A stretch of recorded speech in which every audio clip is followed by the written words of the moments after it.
Jel vi to primećujete? Dakle, bez političkih partija nema političkog života u savremenoj demokratiji kao do sada priznatom i poznatom najboljem obliku političkog režima. Da to pravnički uopštim.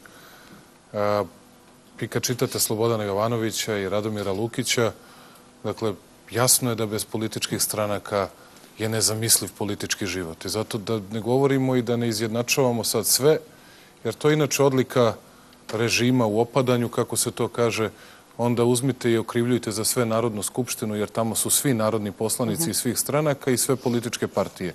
To prosto ne može da bude istina, a da ljudi u Srbiji imaju negativan odnos prema svima nama, ne prema partijama, prema svima koji se bavimo politikom, prema nekome manje, prema nekome više. U ovom trenutku partija koje pripadamo prema njoj imaju najbolji odnos, što ne znači će sutra biti tako. Ali prema svima nama ljudi imaju, da budemo otvoren, prilično negativan odnos. Zašto? Zato što ljudi loše žive, zato što teško žive.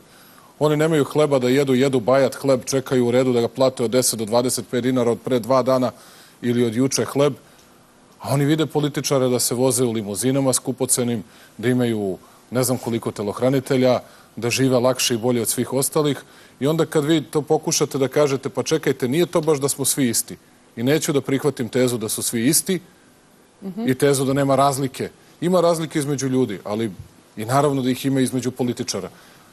Ali kad u to krenete, onda vidite da tome ne možete se suprotstaviti. Jer ljudi kad ne vide rešenje i kad žive užasno loše kao što žive danas, onda je najlakše an general optužiti sve. I sad...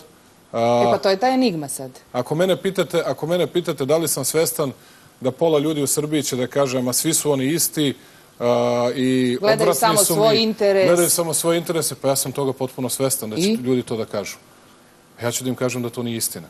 Zato što ako to bude tako, onda neće imati nikakvog smisla da se za mnogi od nas, ne samo za nas u Srpskoj naprednoj stranci, uveren sam da ima ljudi koji imaju drugačije ideale i drugačije želje koji pripadaju drugim političkim strankama. A šta ćete im odgovoriti kad kažete da to nije istina? Pa reći ću im da to nije istina. Moja partija je dobra.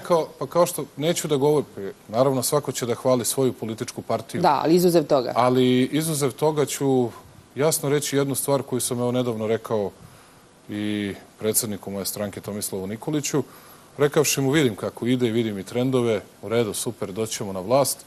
I pričali smo dugo, posle mnogo vremena, imali smo na 5-6 sati vremena u Moskvi da razgovaramo. Ja sam mu rekao, ali sve zavisi i od tebe i od onoga šta ćemo da uradimo u prvih 6 meseci. I ako mi ne budemo napravili dobar posao za građane Srbije, ja ću da pokupim prnje svakako, ali će svi drugi morati da se sklone istog sekunde, zato što su ljudi siti istoga. Siti su zamena fotelja, siti su da na mesto direktora javnih preduzeća dođu neki naši, a da li me pitate da li ih već vidimo mnoge obojica u niskom startu kako bi da zasednu? Pa pitamo vas to, zato što ovde se već dele funkcije u ime vaše stranke, ako to niste znali. Znam. Svaki dan čujem za nekog novog direktora i za nekog novog ministra.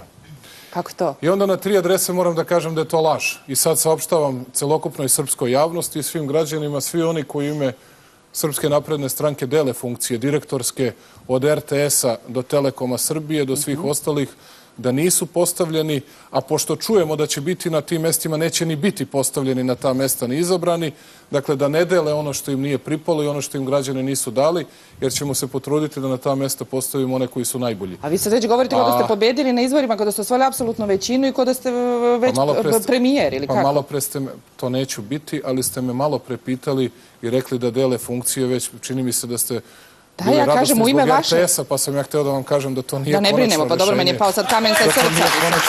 Pa mi se hvala što ste me stvarno oslobodili sad tog tereta, sad mi je već nekako lakše da...